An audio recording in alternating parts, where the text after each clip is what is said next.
Hi guys, welcome back to my channel. This is Ozzy from Ozzy Rants. How are you all doing? I'm doing good, just stressed out in turn.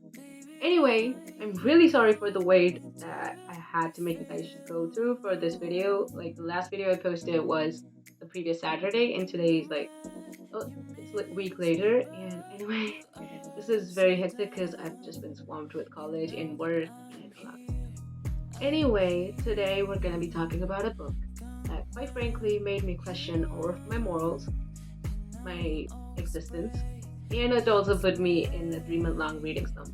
Like, no book has ever done that, but this one did. And honestly, I don't really remember a lot of this book. Like, I just know that it does not end good. And it's also very traumatizing. And it's not for the faint hearted. So, I have some few points here, like on my notebook, that I'll be reading out from. So, like, I apologize for that, but like, I don't really remember a lot of this book. And yeah, there's that. So, this book has been popular on Dark Academia Bookstagram and Dark Academia Pinterest. Because, like, if you search up Dark Academia aesthetic on Pinterest, you will most definitely see this book. You will end up stumbling on this book. So, like, without further ado, let me introduce you to the book. The book is The Secret History by Donna Tartt. So now, this is a very popular modern classics of sorts. Like, this was published in like 1992, which is more than 30 years ago. So like, it is very popular. Very, very popular book. And it is also very controversial because, like, quite frankly, I've heard reviews say that it is unrealistic and it feels like a fever dream because, like, ma'am, this is fiction. It's supposed to be unrealistic. Because if it wasn't unrealistic, you won't read it. Admit it. You won't read it if it wasn't unrealistic.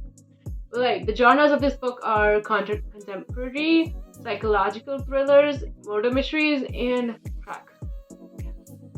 Crack. That's the genre I created. So, like, today, I'll be talking about this book, and let me introduce this with a quote that I love this book, and which I love from this book, and it goes like, I am nothing in my soul if not obsessive.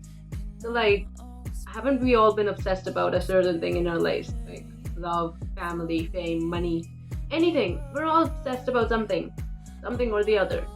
And don't tell me you aren't, because I know you aren't. Anyway, so, like, this literally is a book that takes obsession to new heights. Because, like, it is very mentally taxing. Very mentally taxing.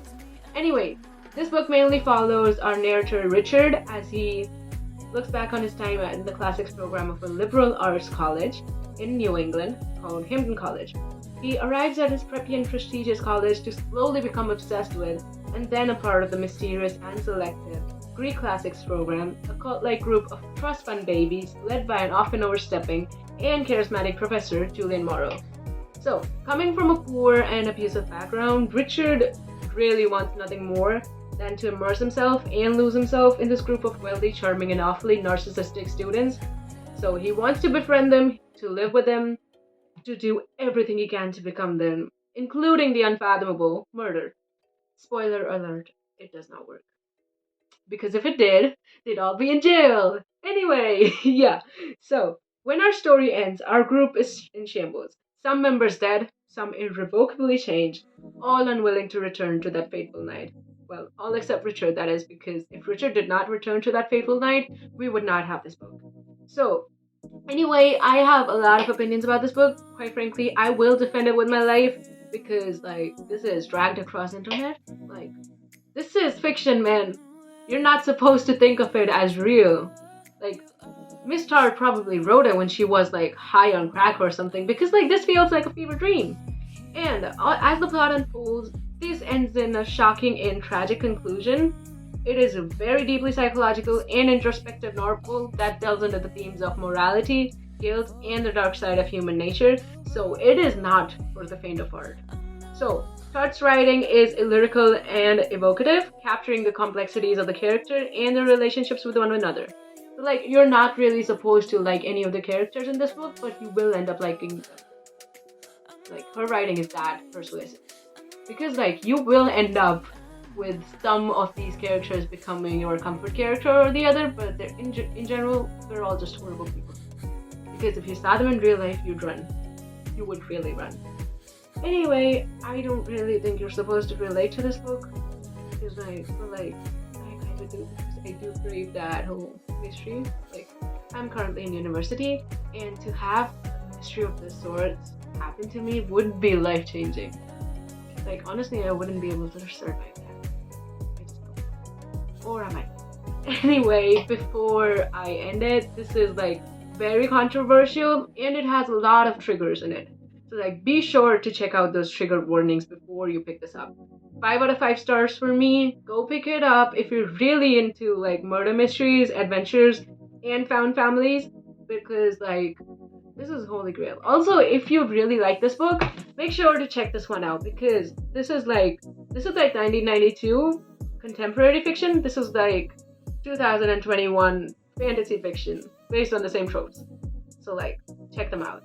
Anyway, thank you. Before I continue on rambling, make sure to like, subscribe, and share this video, and like also subscribe to this channel and turn on that notification bell, because like, it is really needed. Like, most of my viewers on this channel aren't really subscribed to it, so like, please subscribe to this channel, like, please.